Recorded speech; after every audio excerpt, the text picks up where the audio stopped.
How we doing, guys? It is episode 2, part 2 of our week 2 NFL preview.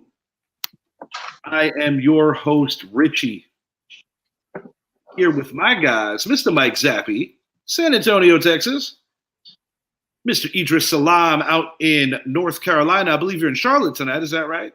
Right down the street from the stadium. All right. And I am your host, Richie, here in beautiful St. Cloud, Florida.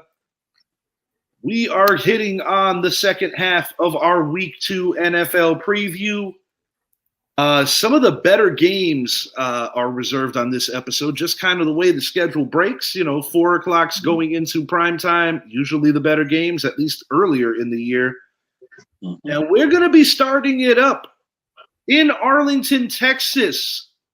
Two teams that made quite a good first impression in Week 1. We're talking about the Saints taking it into Dallas, Arlington to be exact. Week 1, I got to say, man, Cowboys took full advantage of the absence of Nick Chubb. I think they had a nice game flow. I don't think Dak had to do too much. And it seemed like they came in there with a great deal of determination. Zeke is back, which is good for the locker room. It's also the quarterback's best friend. You got your wide receiver paid, so he's coming to work happy. Dak recently paid as well. And it looks like a very tight locker room. Zappi said ahead of the schedule off air that he felt that the Cowboys were catching quite the break playing a team like Cleveland early in the year because you're not dealing with the inclement weather. And you're also not dealing with the guy who is basically the basis of their identity. Of course, Nick Chubb, one of the most successful running backs since he was drafted. To me, the Browns just look like a team that didn't have an identity, really, truly. And I feel that the Dallas Cowboys, they're going to open up the offense more. I think they did what they had to do to win the game. They didn't have to necessarily chuck the ball a bunch. They made enough plays. And, it's a good start. You have a new defensive coordinator in there, new faces on the offensive line. It was interesting seeing Zeke get in the end zone. He's a low-key, decent bubble flex guy on most fantasy weeks this year because he is a touchdown vulture. Mm-hmm. And Dalvin Cook is gradually getting back to NFL speed after the disappointing year last year with the Ravens as well as the Jets. I think this particular year you might see a better version of Dalvin Cook because he's playing for a better team and a better situation right now. Out of when I think about the 4 most impressive teams, the 5 most impressive teams in Week 1, the Dallas Cowboys are definitely in the conversation. Mm-hmm. And no surprise to me, and I'm pretty sure I can speak for Zappi because I do remember our AFC North preview. We all kind of predicted that the Browns were going to regress because of the quarterback position. So I think that what we saw Week 1, we're going to see a little more of out of them. As this game goes, I don't know what to take from the Saints. They literally beat the Carolina Panthers. They put 45 up on them. I get it. 47? 47. Yeah, 47. Thanks for telling me. I'll fix that in a moment. So basically, the point is they beat the ever-living shit out of the Carolina Panthers. Pretty much. Derek Carr looked good. I got to say that. He looked good. Chris Olave, the whole offense looked good. The whole defense looked good. I still think the Saints' offensive line will get exposed in a game like this. But, in that particular game, the O-line held up. So, but some of these overreactions coming out of New Orleans, whether it's about Lil Wayne not getting the Super Bowl or whether it's about the Saints' total drubbing of these lowly Carolina Panthers, I'm like, guys, you're overreacting. It's the friggin' Panthers. But a win's a win they'll take. I don't think they have the answers on that offensive line, especially with the left side. I think the Dallas Cowboys are going to be getting to Derek Carr early and often. And I expect the Cowboys to win this thing.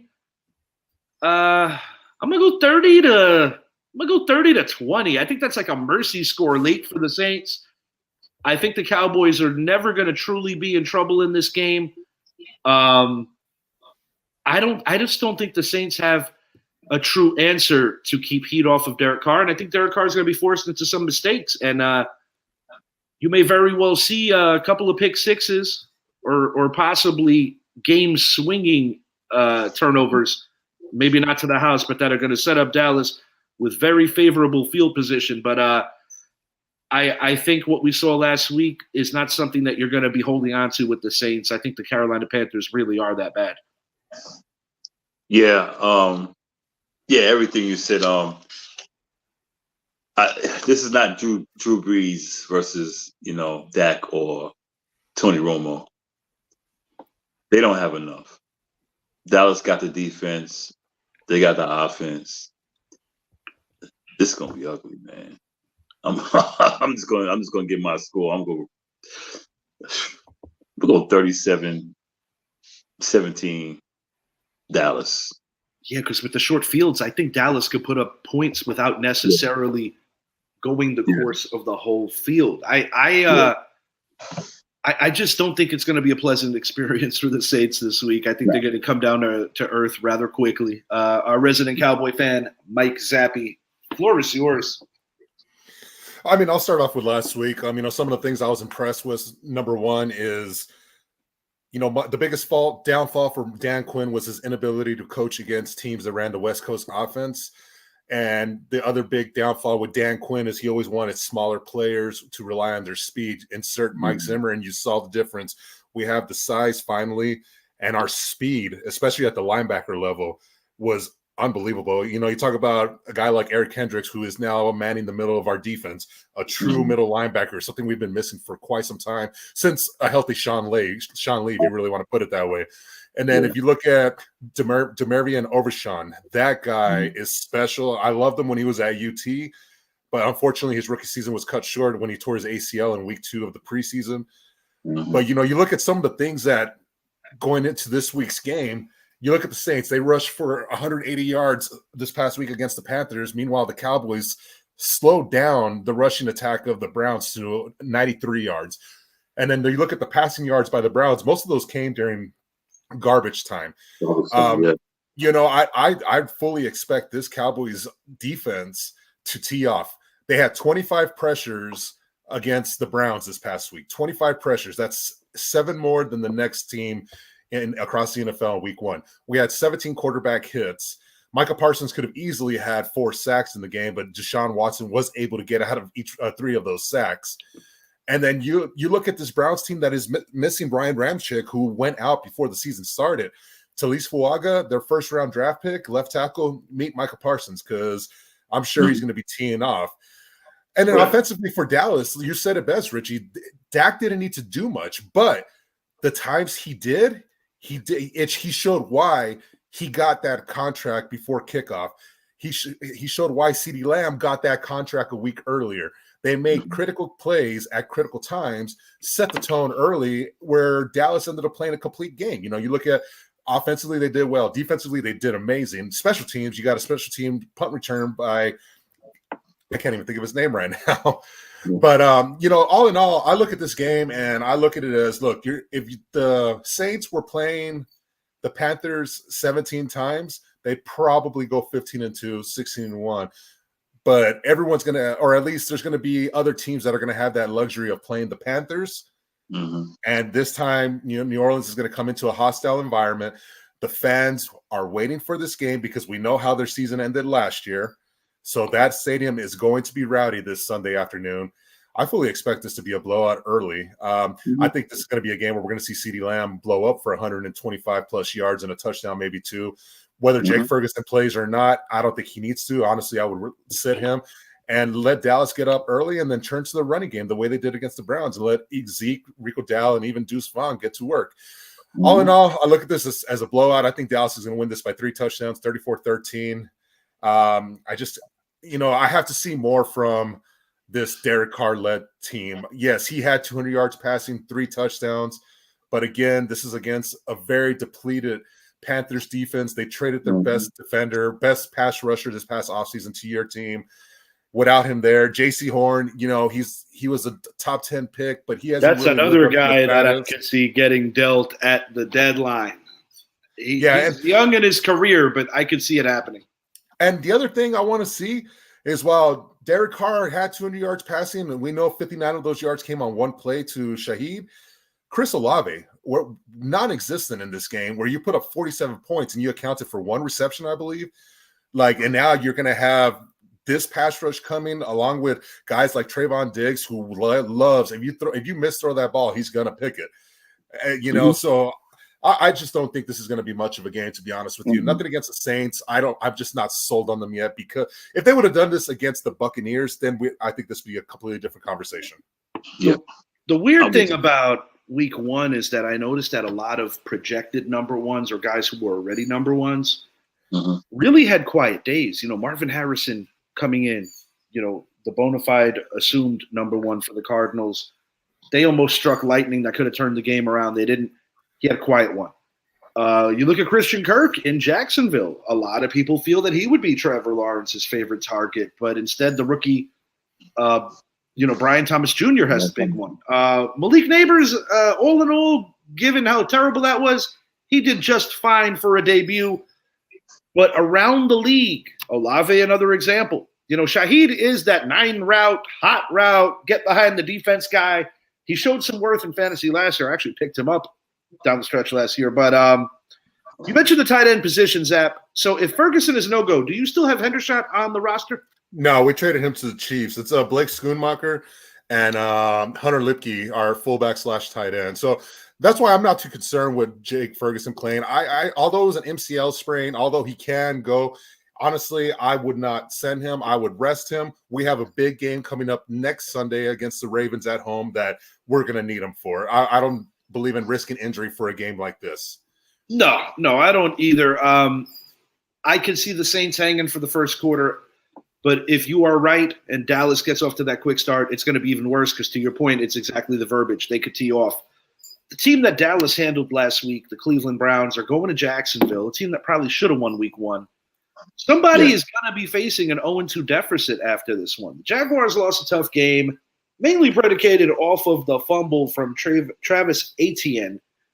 Tough break, because I'll tell you the truth. I thought the Jaguars outplayed them. They are me and Zappy's pick to win that AFC South. I stand on that. I still feel good about this team because I don't think Trevor Lawrence has even totally gelled with anybody just yet. Kirk and he are going to gradually get better.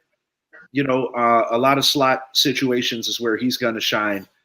I expect Evan Ingram over time to look a lot like the guy he was last season. Honestly, putting up his best season since his rookie year with the Giants. I think I said enough about why the Browns are offensively challenged right now, identity challenged right now. It's not good. Jerome Ford, Deontay Foreman, you can't come back with a Nick Chubb. Last year they tried to bring in Hunt for a while when Chubb was down, but honestly, this is one of the more challenging coaching years for Kevin Stefanski. Dealing with injuries to established stars on his team is nothing new. He's dealt with this when Odell Beckham was still in his prime as a member of this Browns team. He's dealt with it in many layers on the defense. He dealt with a Myles Garrett suspension when Mason Rudolph became one with his boys.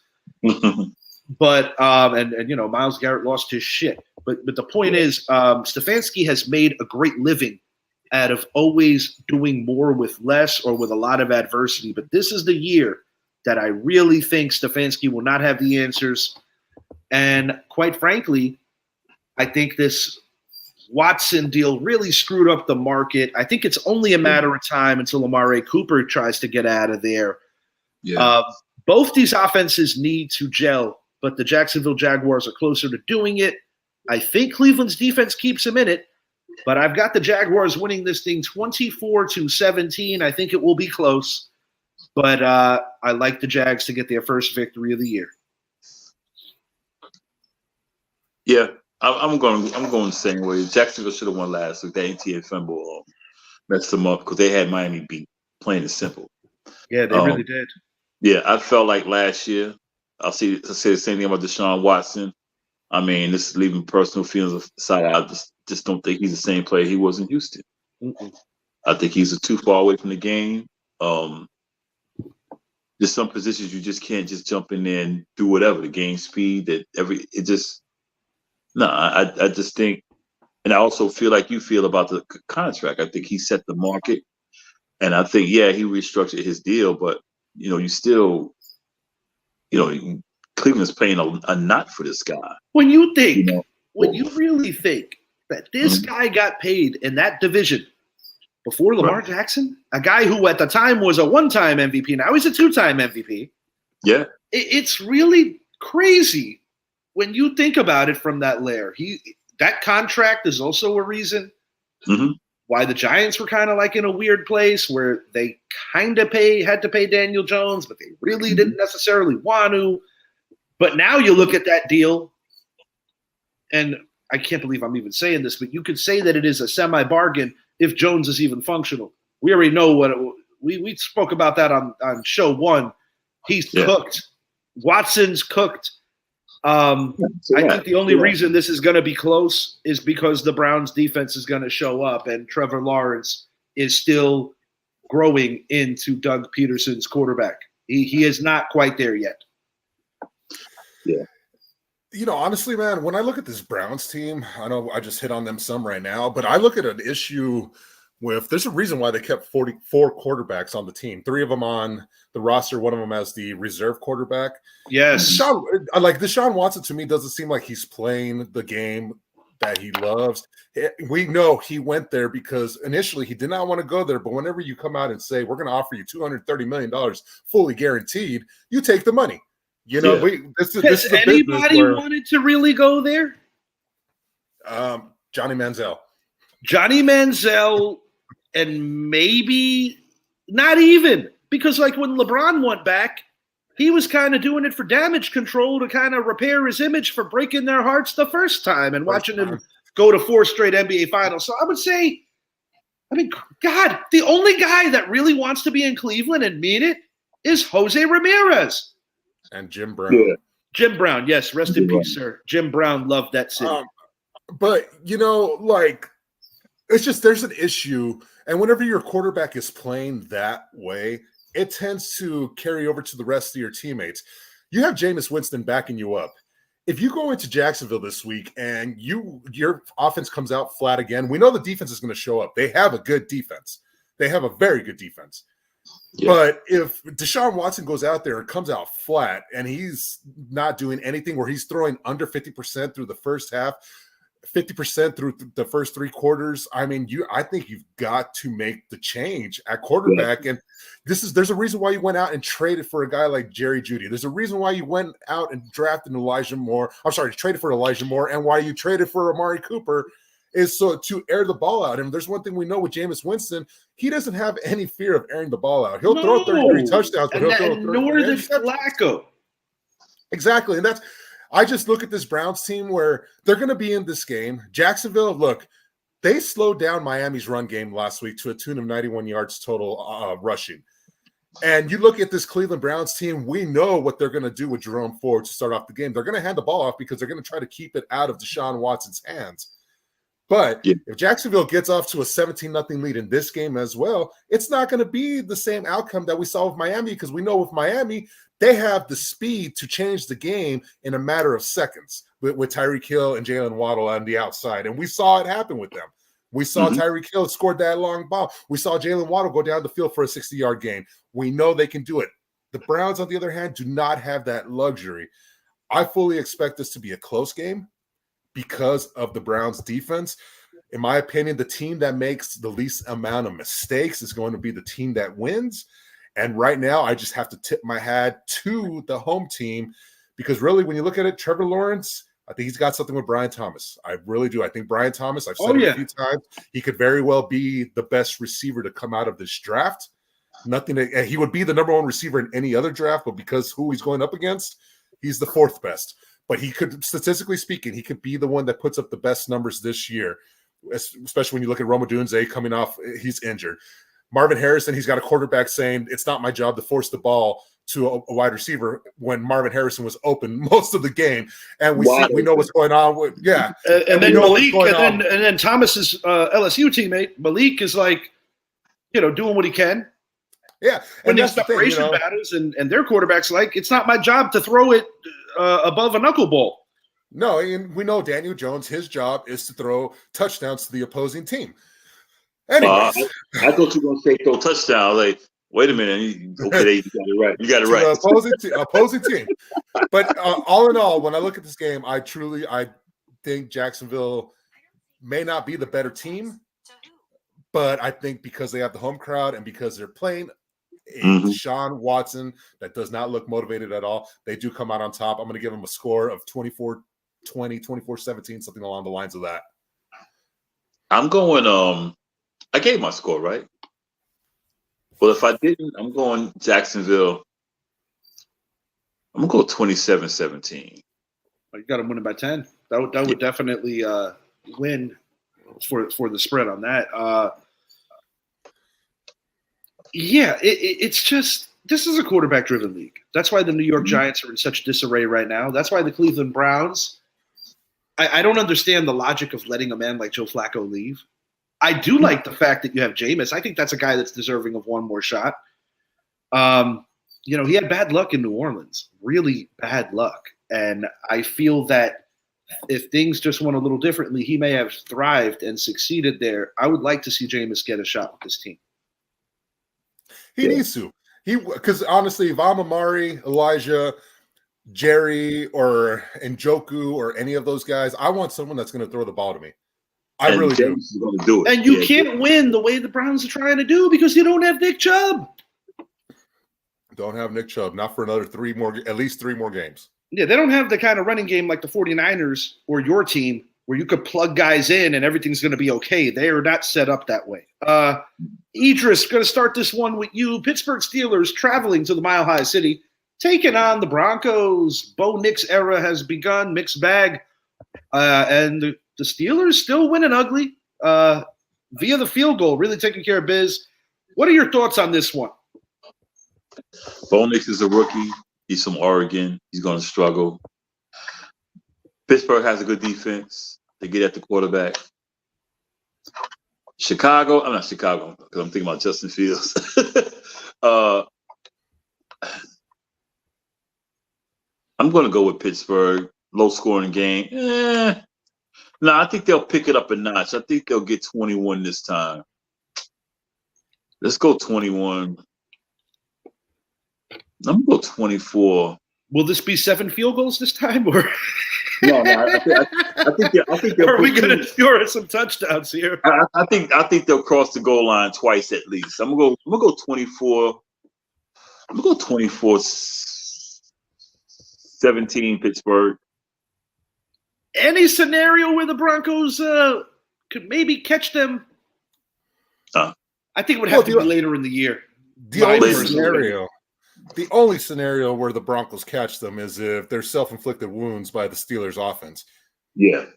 That's the only scenario, because while people don't want to admit it, especially a certain Ravens fan, he doesn't want to give them the amount of deserve that this Steelers team should be getting. They have an excellent defense. And the fact that they went into Atlanta, held Kirk Cousins to 155 yards passing, slowed that running game, which we're all expecting to be a great running game with Bijan Robinson and Algier, held them to not even 90 yards rushing. Dude, I picked the Falcons to win. I think you did too. We were both disappointed. I didn't get to pick that one. I had chose Steelers in my pick. That's right. You left out. I picked the Steelers. But this Steelers team, Justin Fields just got inserted back into the starting position because Russell Wilson is hurt. I expect Justin Fields to make steps forward in this game, And yes, the Broncos, you do have Patrick Surtain, who, especially a guy who just got paid, is one of the top defensive backs in the NFL. But, the simple fact is, Bo Nix, he didn't play a great game, but he didn't play a bad game either against Seattle in the first one. But he didn't play this Pittsburgh Steelers defense. No, he didn't play the Yeah. Pittsburgh Steelers defense, but he did, did rally his team, which is a good sign in a young player. Very good sign of a young player.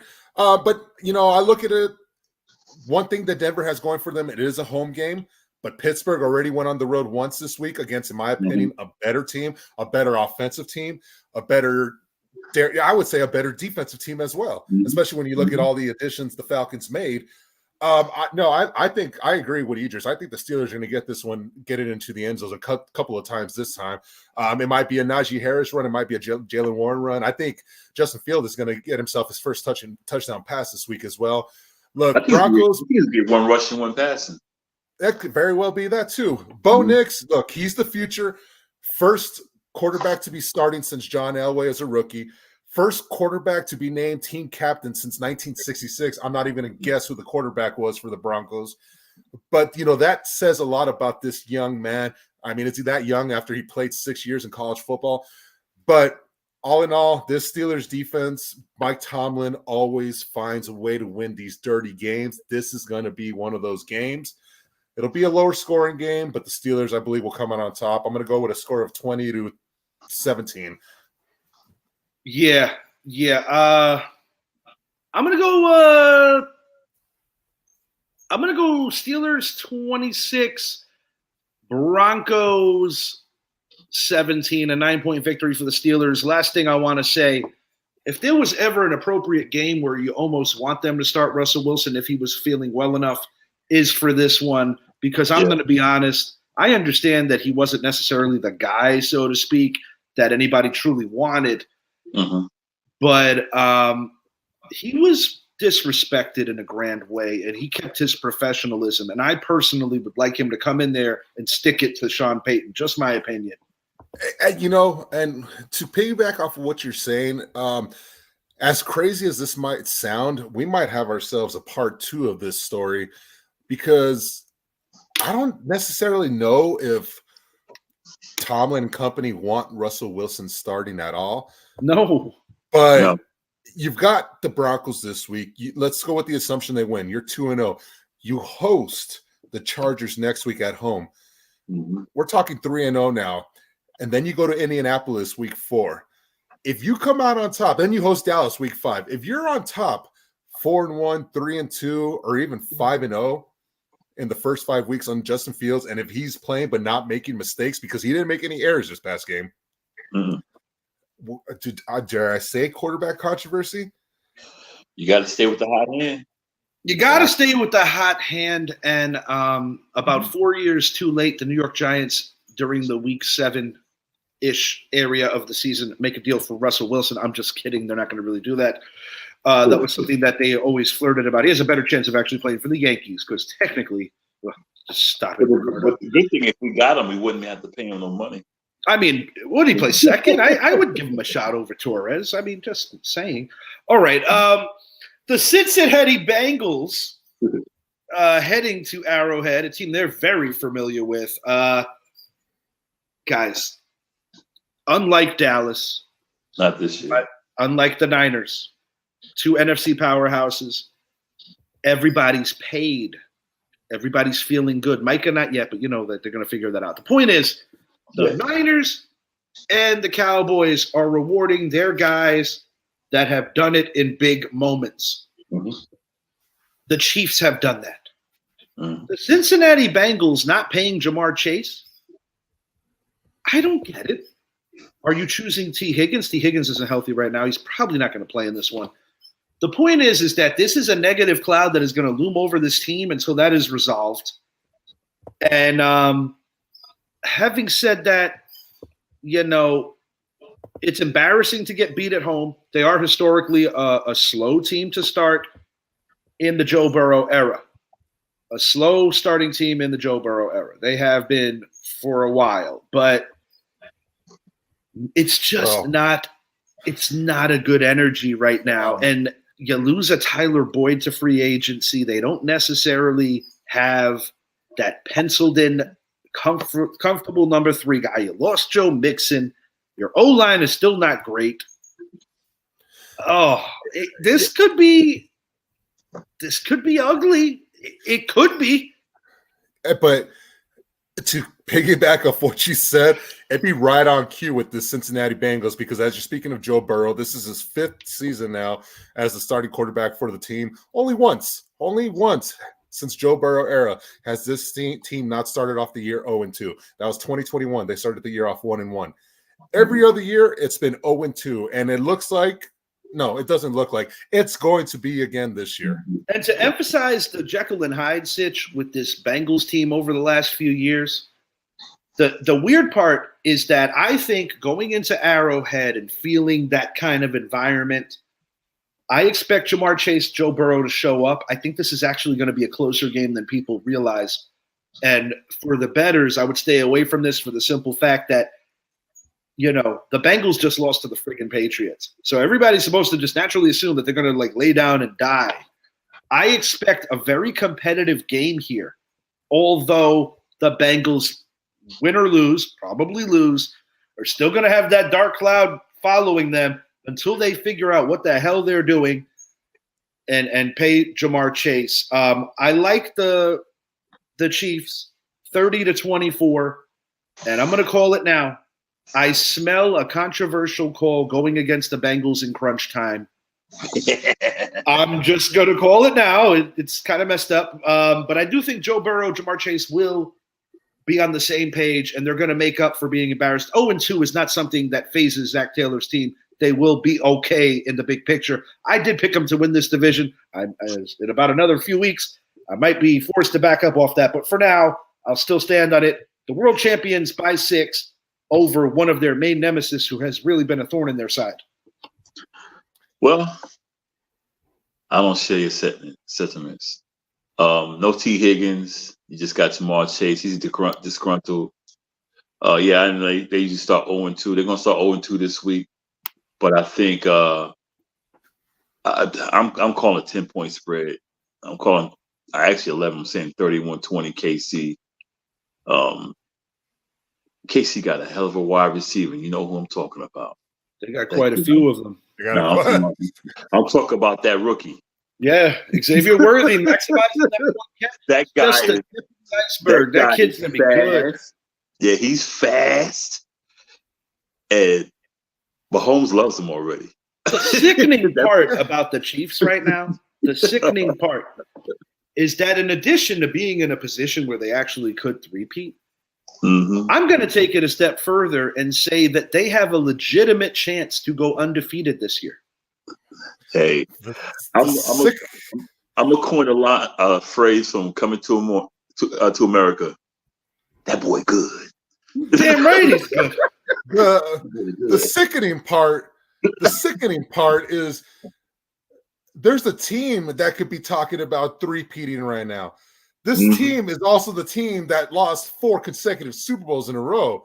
This is the team that not once, but twice, 2 times traded back with the Kansas City Chiefs. So Kansas City can go up and get Patrick Mahomes and Xavier Worthy.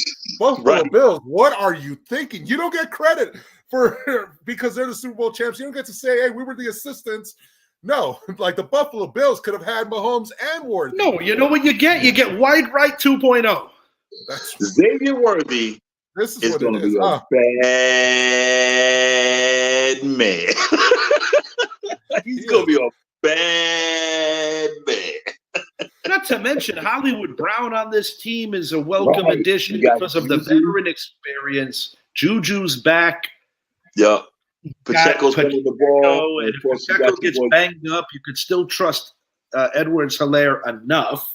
You got the best defensive coordinator in all of football, in my opinion. I'm a little biased. One of the best defensive ends in Chris Jones. Oh, yeah. The best. The best. I mean, the only true player that they lost, the true player that they lost where it's not an upgrade as of yet is probably L'Jarius Sneed.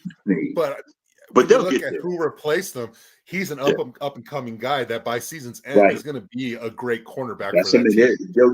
They'll get better. It was a matter of crunching numbers. It wasn't any indictment on Sneed's play because he was a damn good player.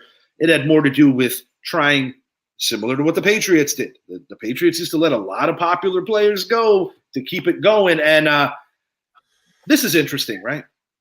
Mhm. Not only can he kind of really goat it up, talking about Mr. Mahomes, if they do three-peat this year with the whole him and Brady thing, but do you know how crazy it would be for New England fans to see this Kansas City team go undefeated and actually finish the deal? Ah, Dolphin fans would be pissed. Oh, you know they would. What would be even more disturbing is if they got there and lost. to Yeah. the Giants. Oh, no, we With know Daniel that's not Jones? happening. We know that's not happening. All right, look, Oh I'm man. gonna bring us back. I'm gonna bring us back. All right, Oh, man. Cincinnati. First thing I want to say about Cincinnati is they need to find their identity. You know, you played a Patriots team at home, a team that not many people are picking to win many games this I'll year. be right back, gentlemen. Pardon me. I'm listening to you, Lozette. So, but you know, they look at the Cincinnati. It's not like they fell behind a lot. They couldn't run the ball. They couldn't pass the ball. Only Right. accounted for 70 yards rushing and only 150 yards, something like that, passing. Whether T. Higgins is in or not. Yeah. Mute it, Richie. Oh, we're gonna remove Richie for a second. But you know, whether you're a Oh, yeah. team that's My bad, boys. you're Yeah. good. But I look at this team that look, you're expecting to be without T. Higgins as it is, so you can't use the excuse we don't have T. Higgins. You don't want to pay the guy, fine. Jamar Chase being disgruntled. I mean, I don't agree with paying him right now. He's only completed his third year in the league. He's on his fourth year. He still has a fifth-year Right. option. But this team has got to find their identity. And unfortunately, going into Arrowhead, Burrowhead, this Kansas City Chiefs team, this crowd is going to be loud. They are going to ensure that offensive line of the Bengals has a lot of false start penalties or even delay of games by Joe Burrow. I think we're seeing what the loss of Joe Mixon to that offense really is doing, as we saw what he did for Houston this past week. This Bengals team has more questions than answers right now. Zach Moss and Chase Brown, if this is your future, you've got to show it on the field, because you cannot expect to get into a track meet with this Kansas City Chief team in Arrowhead. I'm sorry, you just cannot do it. You have to do whatever you can to slow this game down. And unfortunately, I don't think it's going to happen. I mean, what is the spread on this one? 6 points, is it? 2 points.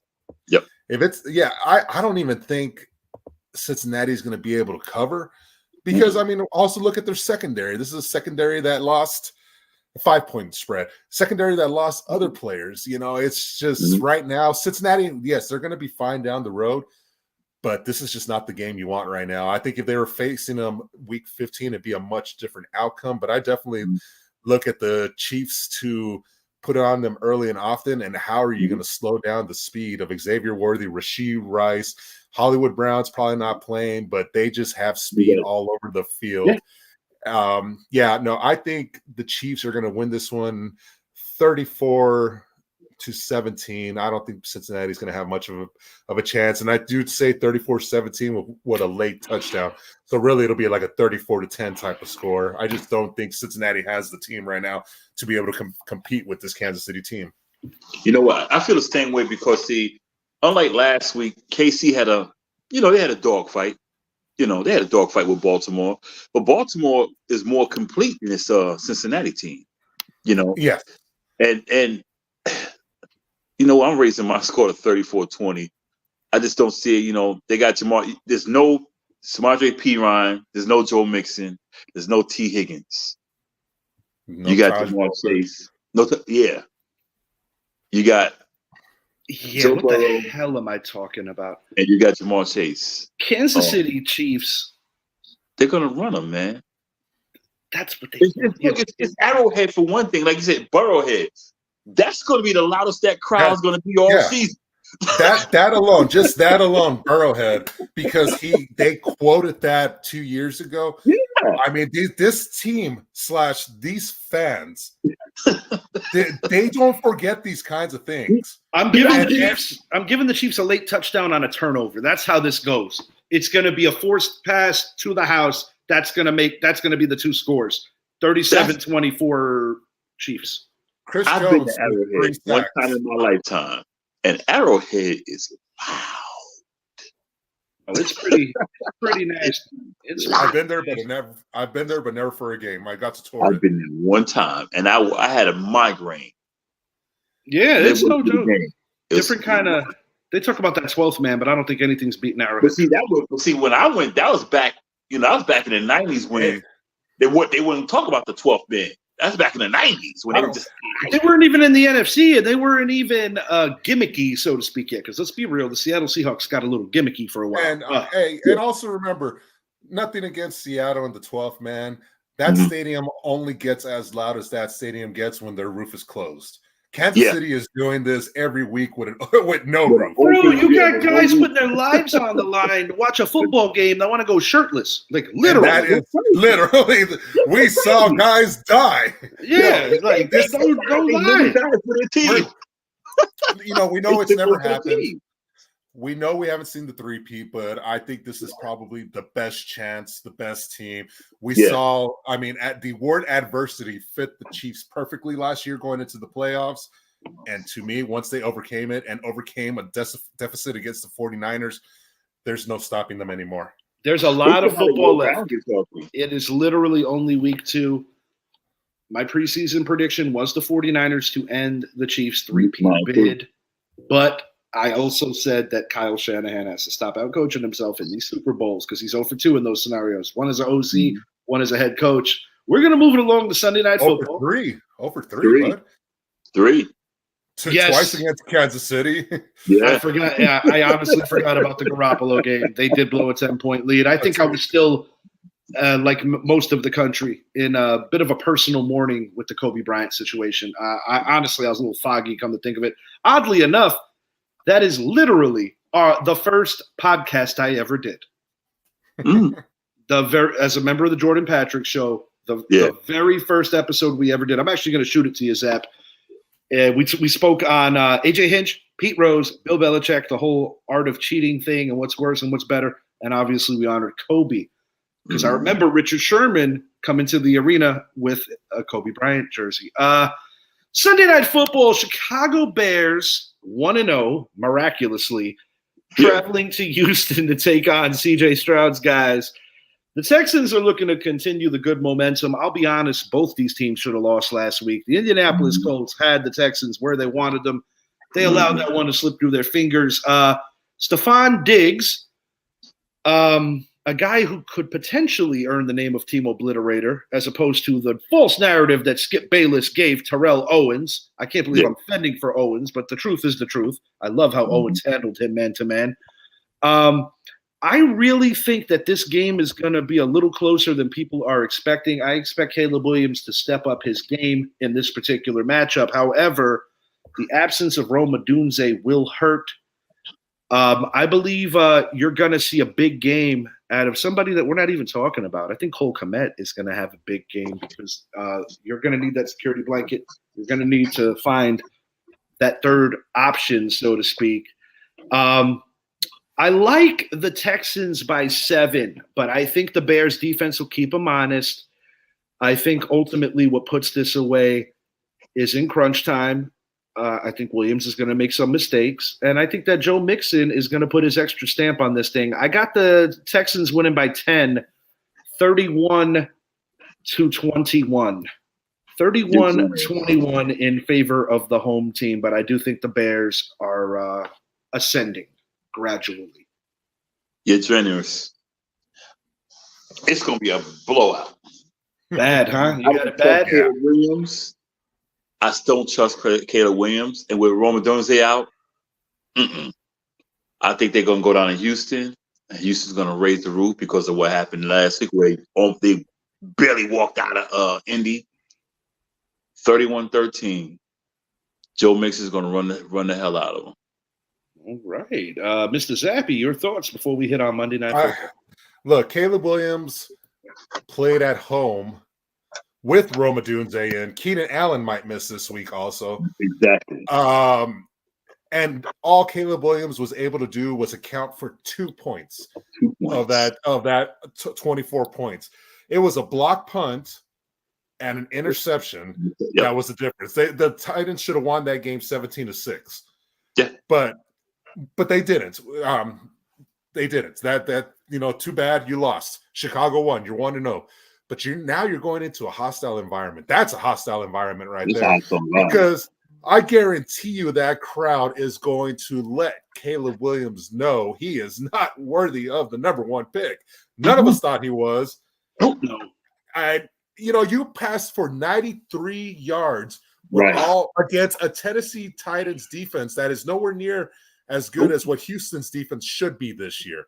Right. I think it's going to be. I was not aware that Keenan Allen may not be active. Yeah, he might not. Yeah. I'm going to go. I'm going to go 31-13. That's an 8-point swing for me. No Keenan Allen. Yeah. Yeah. That's what I got. 31-13. Cole Kmet is going to have a good game, though. I stand on that. He's got a heel injury, Keenan Allen. Yeah. Man. But yeah, no. Moved on at the right time. Mike Williams is still gradually getting into it with the Jets. I think the Jets need another receiver if they're going to be a championship caliber squad. Yeah, well, he's over in Vegas right now waiting to be traded. I think we're only weeks away. You think it's going to happen? I think so, because I don't think Vegas has an identity. I don't think they're going to do very much. If you're a team that is I don't want to say tank, because this team could easily win 8-9 games. But I think Vegas is going to be in the conversation of Quinn Ewers, Shedeur Sanders. And Shedeur Sanders is taking a step back to Quinn Ewers. Shedeur Sanders, something tells me Vegas makes sense for that family. Deion being I'll take Quinn Ewers. I will take him in New York. Oh, yeah. Yes, I would. But no, I think Chicago's going into a rough game. I look at this as being a big game offensively for the Texans. CJ Stroud's going to have himself another 250-yard plus game. Nico Collins will probably get his first 100-yard game of the year. I think this team is going to put it on them early and not look back. I'm looking at a score of like 38-13, 38-10. I think it's going to be ugly. Ugly. Very well.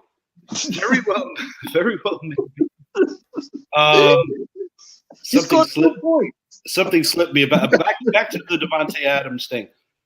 Another guy that I think is going to try to get out of his current situation is Amari Cooper. I don't know if he'll be successful, but I do think that he is going to be looking to get moved. And one other thing I wanted to mention, I said it in part 1.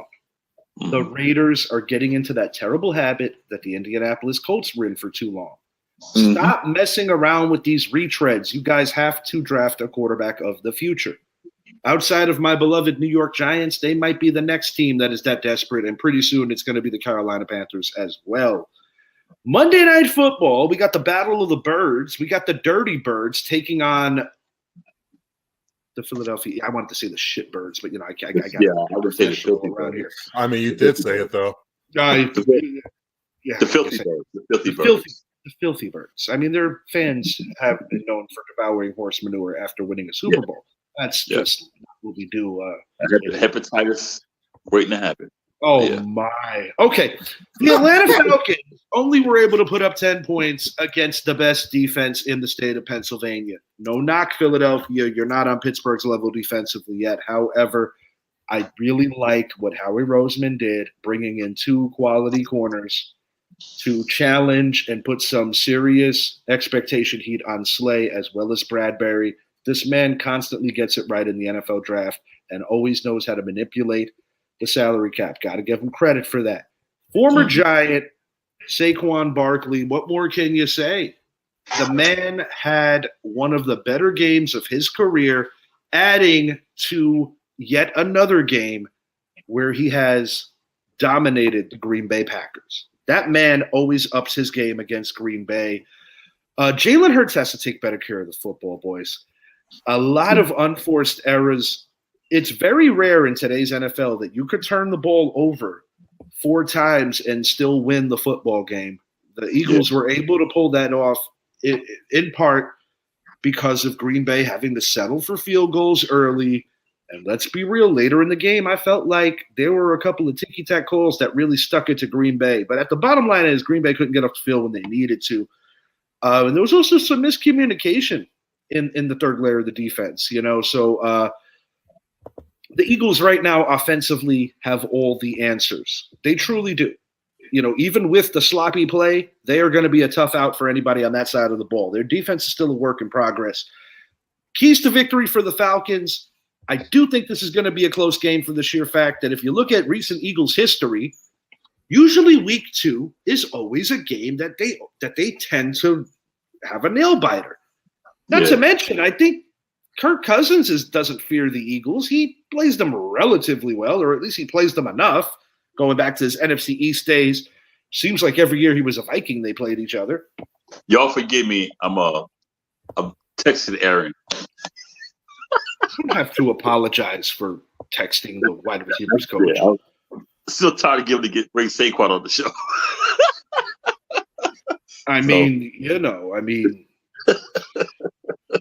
Why not?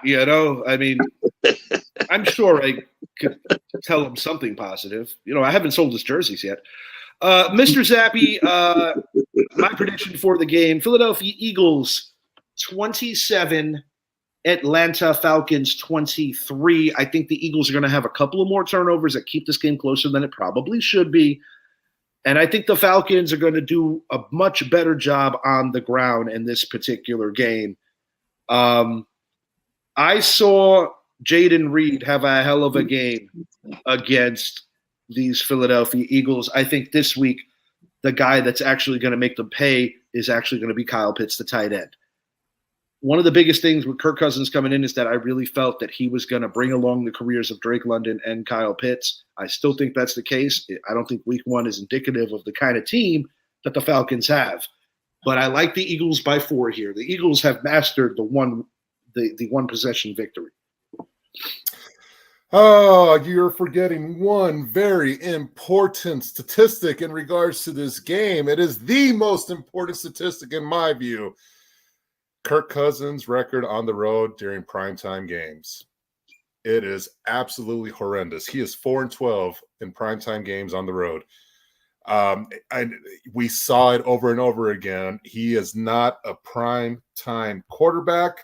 And now you're having to go into Philly with this offense that, yes, they shot themselves in the foot early and often against the Green Bay Packers, but the Packers let them hang around, and the Packers gave that game away. Philly won. But now you're going into Philly. You're going to have to slow down Saquon. You're going to have to slow down Devontae. You have to slow down A.J. Brown. With that secondary, no. I think it's going to be close early, but because of the fact that Kirk Cousins does not do well on primetime games, especially on the road, I don't think this game's going to go very well for Atlanta. I don't even know if they're going to be able to slow down Saquon. I don't think they're going to be able to slow this offense down. I think Philly's offense is actually going to look better this week than what they did last week. Because, if you really look at it, one thing we have to take into consideration with that game in Brazil was it was a very, very sloppy field. Yeah. And that, whenever you can get your footing, that does tend to lead to turnovers. Mm-hmm. Atlanta, you got to do a lot more to slow down the run. Yeah, you did kind of slow down Pittsburgh's offense, kind of, but they still got over 130 yards rushing. You didn't have to face receivers like you're facing this week. Yeah. You didn't have to face a top-tier running back like you're facing this week. Eagles offensive line, while the tush push does not look like it's there. No. I don't think they're going to need it. They're going to need it this game. I think Philly's going to come out on victorious in this one. I look for another big game by Saquon. I look for another big game by A.J. Brown. I think Philadelphia is going to win this game 34-20. And I think it's going to be 34-20 with a late touchdown by Atlanta once Philly turns it off. But I think this crowd is going to be ready for Atlanta. I think they're going to be ready for Kirk Cousins. I don't think we're going to be hearing him say, "You like that," after the game. You like that? You like that? I think I go up just a little bit with Philly. I'm going to give them 31 as opposed to 27. I'm going to stay on Atlanta's 23. Perhaps the late touchdown is what makes it a little more respectable. I might be willing to go that far. You've just been so convincing tonight, Zappy. And the good thing about Kirk is he's got a 6-5 record career-wise against Philadelphia, but some of those games are not good. But last time he played in that stadium, if my memory serves me right, it was a very unfortunate Justin Jefferson fumble that went out of bounds. I thought they could have won that game. Different team, different time. I still like Atlanta to compete in this South Division, potentially winning it. But we said it in our preview that Atlanta was going to get tested early. And that is part of what they're going through right now. Idris, any chance that you could see the Dirty Birds pulling an upset, or do you think they're just going to get smacked around by the Eagles? 34-20 Philly. 34-20 Philly. That would be 54 total. Saquon is going to have a field day. I think Atlanta's chance of beating Philly is if they can make Justin Field. God, it's okay. Turn the ball over. For about an hour, people on IG did think that he actually did get dealt to the Falcons. Yeah, I did too.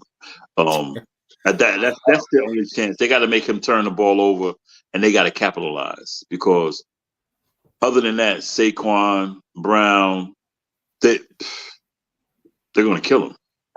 They got to make him turn the ball over.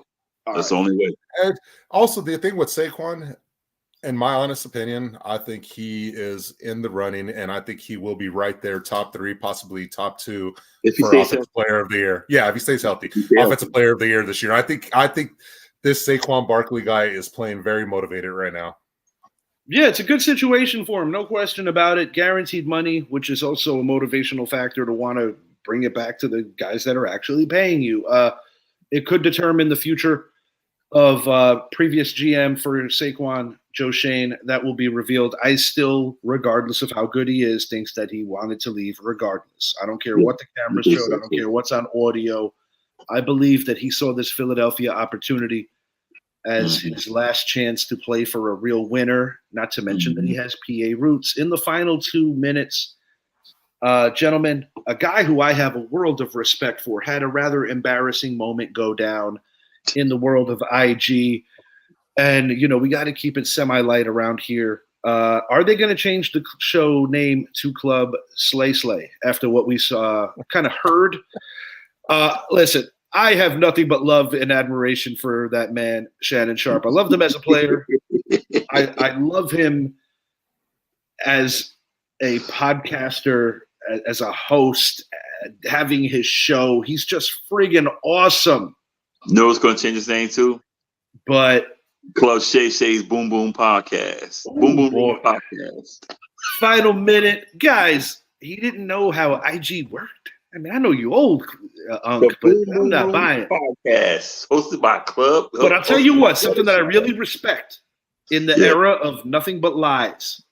That man literally stood on his 2 and gave the most professional explanation that one can give, given the embarrassment level. But the fact that he literally looked you in the eye and told you that he was embarrassed, but still was able to tell Chad Ochocinco that Unc was getting it in, is just one of the many other reasons why, as far as I'm concerned, Shannon Sharpe is all our uncles.